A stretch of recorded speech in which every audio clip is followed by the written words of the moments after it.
जिंदगी के भिन्न रंगों को समेट कहानी का आकार देता हूं। कुछ इसलिए ही तो कहानीकार कहलाता हूं।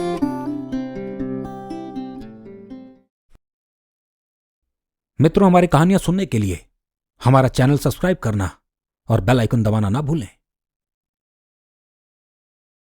कहानियों के घर में आपका स्वागत है। मैं हूं कहानीकार सुधांशु राय और सुना रहा हूं एक दिलचस्प कहानी जिसका नाम है द पोजेस्ड। मूसलाधार बारिश और बादलों के कड़कने की आवाज रिपन को रह रहकर डरा जाती। वो अपनी झोपड़ी में दुप्पा एक कोने में बैठा था। पहाड़ के ऊपरी हिस्से में बनी उसकी झोपड़ी पुरानी और बेजान हो चली थी। कहीं कहीं से पानी रिस अंदर को आ जाता। रुक रुक कर बिजली चमकती और उसे डर लगता कहीं वो चेहरा उसे दोबारा न दिख जाए जो अक्सर उसे देर रात सोते उठा देता। एक ऐसा भयानक चेहरा जिसको देखने से ही रूह कांप उठे। चेहरे पर मांस था ही नहीं, हड्डियां बाहर को निकली हुई और आंखें पूरी काली, दांत नुकीले और जरूरत से ज्यादा बड़े। रिपन को उसने बताया था उसका नाम बिजराल था।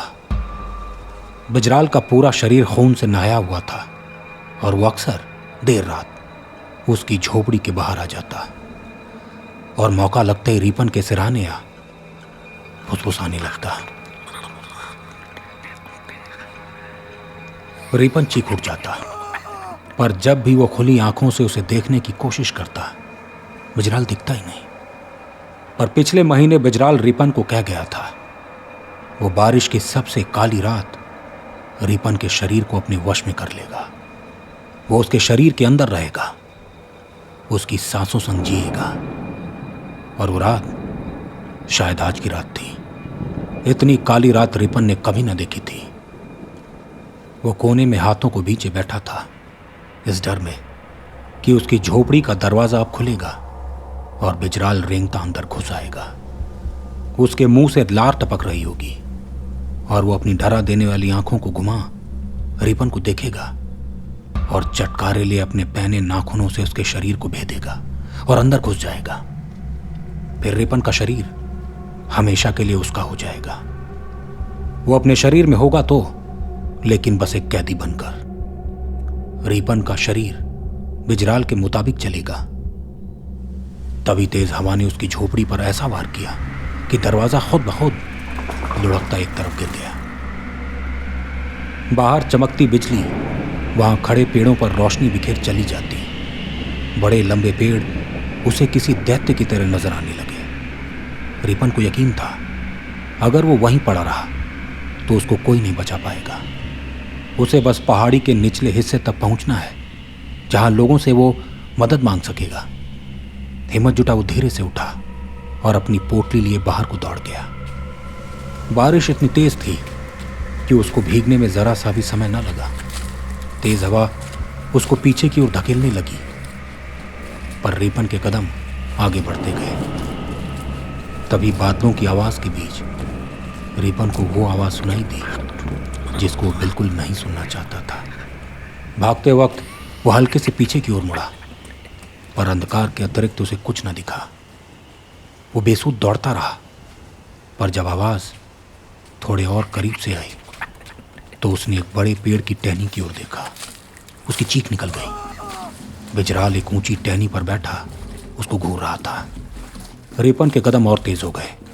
बिजराल एक जानवर की तरह रेंगता पेड़ से नीचे उतर आया और रिपन की ओर दौड़ने लगा। नीचे जमे पानी में जैसे जैसे रिपन के पांव पड़ते उसे लगता उसकी मौत भी उसके साथ दौड़ रही है।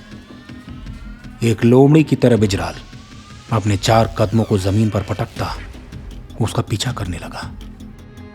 अब रिपन और उसके बीच सिर्फ पहाड़ी के ढलान का फर्क था। रिपन के पांव जवाब दे रहे थे, पर वो रुकने को तैयार ना था। हवा की वजह से भीगा शरीर कांपने लगा, पर उसे पता था अगर एक बार वो बिजराल के हाथ लग गया तो हमेशा के लिए विलुप्त हो जाएगा। वो डरा देने वाली आवाज रुक रुक कर उसके कानों में पड़ती, पर हिम्मत के साथ वो आगे बढ़ता रहा। जैसे वो निचले हिस्से की ओर आया उसके पांव को जकड़ लिया गया। रिपन औंधे मुंह नीचे गिर पड़ा। उसकी पोटली एक तरफ लुढ़क गई। बिजराल के हाथों ने उसके एक पांव को पकड़ लिया था। चीखता चिल्लाता रिपन छटपटाने लगा। अब शुरू हुआ मौत और जिंदगी के बीच का संघर्ष। शिकारी अपने ग्रास को निगल लेना चाहता था, वहीं शिकार खुद को उसकी गिरफ्त से छुड़ा लेना चाहता था। इसी बीच एक साइकिल की घंटी ने रिपन का ध्यान खींच लिया। सामने गांव के 3 लड़के अपने साइकिल पर खड़े थे। अरे रिपन भैया, क्या हुआ? सब ठीक तो है? एक लड़के ने पूछा। रिपन अपने पांव को झटकता उठ खड़ा हुआ। कहां गया? यही तो था। निकल जाओ यहां से जल्दी, वो तुम्हें ही मार देगा। चलो चलो जल्दी चलो। रिपन की यह दुर्दशा देख लड़के थोड़े घबरा गए। एक ने रिपन को अपनी साइकिल पर बिठा लिया। जब सब नीचे आए तो सुजय बाबू के वहां बैठ गए। बारिश कम हो गई थी, हवा भी अब प्रचंड न थी। जमीन पर जमा पानी धीरे धीरे अब कम हो गया था। गर्म चाय रिपन के हाथ में थी। हुआ क्या था बताओ? लड़के कह रहे हैं तुम्हारे पीछे कोई आत्मा थी। हाँ, अगर ये आए ना होते तो मुझे वो नहीं छोड़ता। कौन? किसकी बात कर रहे हो? इन्हें तो वहां कोई नहीं दिखा। सुजय ने हल्के से पूछा। वो बस अंधेरे का इंतजार करता है और ऐसे शिकार को ढूंढता है जिसके शरीर को वो अपना बना ले। वो उसे पोसेस कर लेता है। मुझे अपनी झोपड़ी में वापस नहीं जाना, मुझे यही रहना है, वरना वो मुझे वापस नहीं आने देगा। रिपन की हालत देख सुजय समझ गया। उसने उसे अपने साथ एक घर में रुकवा दिया। सब उसे सुलह बाहर बैठे इसी सोच विचार में पड़े थे कि यह सब बस रिपन का भ्रम है। कहीं उसका मानसिक संतुलन बिगड़ तो नहीं गया है, या फिर सच में अंधेरे में उसने किसी आकृति को देखा। पर अचानक अजीबोगरीब आवाज ने उन सबको मूक कर दिया। जिस झोपड़े में रिपन सो रहा था वहां से भयानक आवाजें आने लगी। सब भागते हुए अंदर गए तो पाया रिपन ने खुद के पैर को ही काट लिया है और उसे मजे से खा रहा है। लहूलुहान हो चुकी उसकी एक टांग चीर फाड़ दी गई थी। वो इतने चाव से खुद का ही मांस खा रहा था कि किसी का भी इस पर यकीन करना मुश्किल था। उसका पूरा मुंह खून से सन चुका था। अजीब नसें दिखने लगी थी, जैसे अंदर का खून बाहर आने वाला हो। आंखें भूरी हो गई थी। उन सबको देखते ही वो हंसने लगा।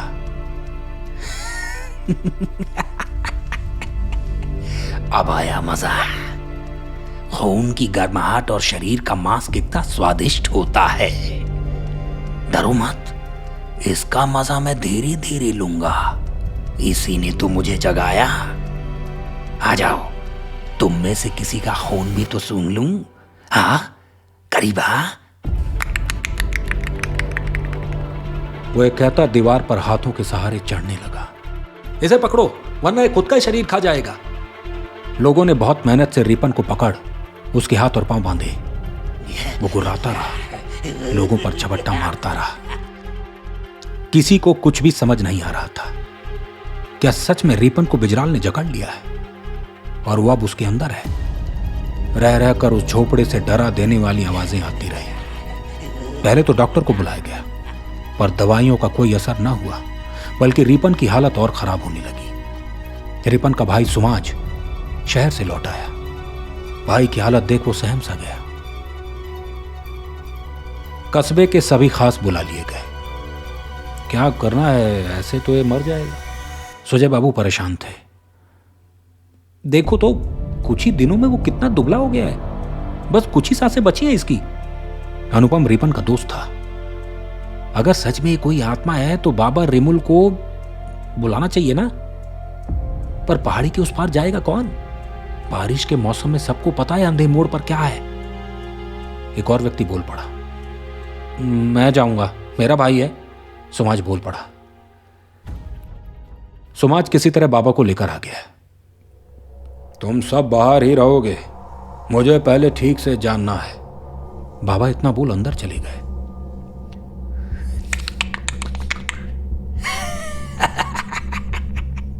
अब क्या करेगा कर, ये तो गया।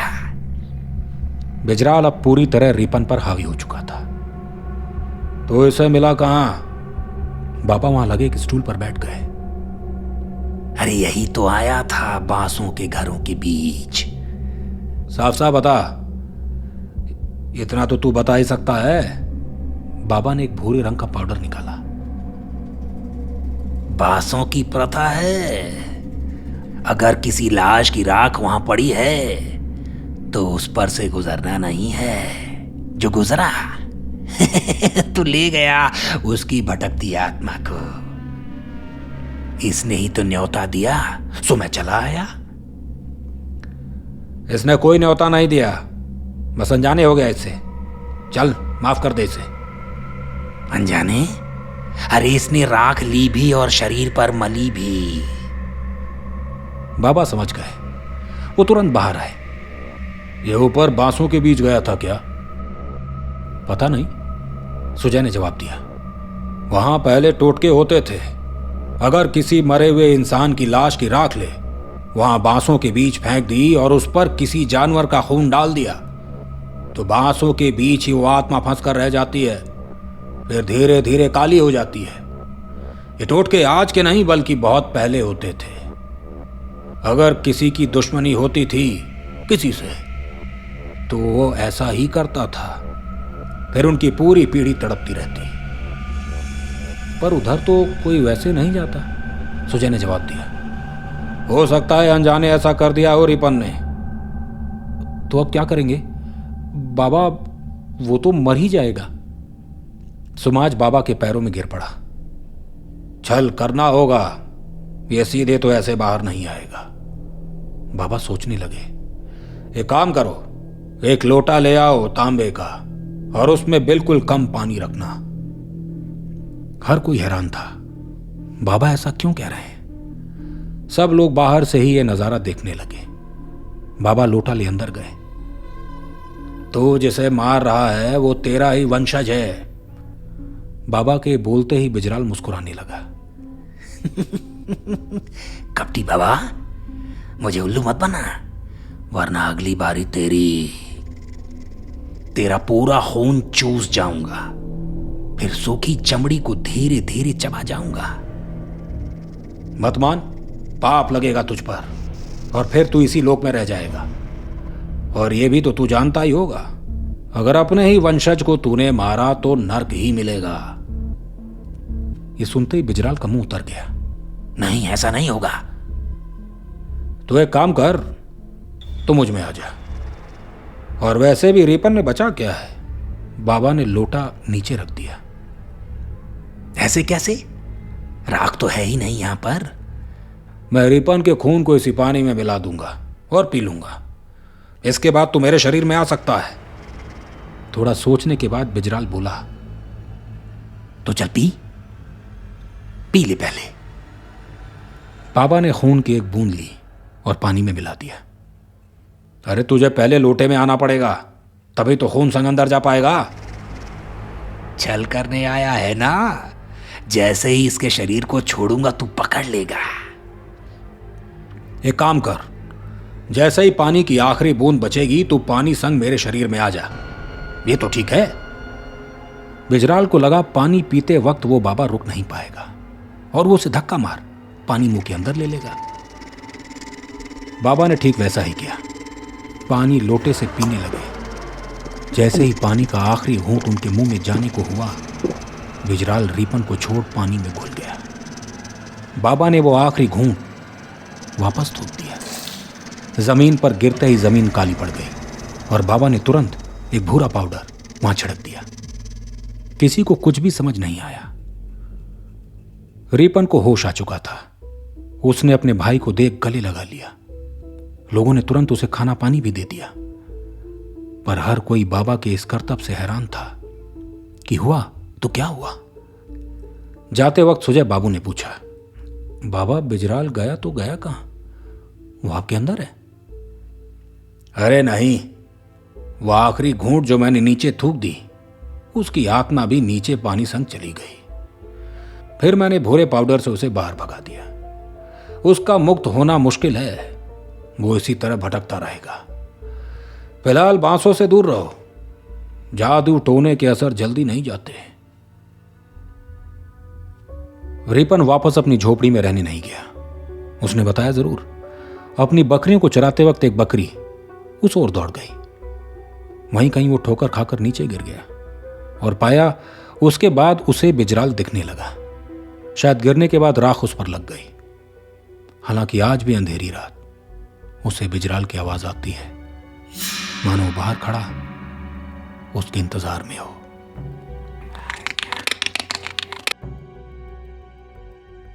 इसी के साथ मैं इस कहानी और अपनी वाणी दोनों को विराम देता हूं। मित्रों, यदि यह कहानी आपको पसंद आई तो हमारे चैनल को सब्सक्राइब करना और बेल आइकन दबाना ना भूलें।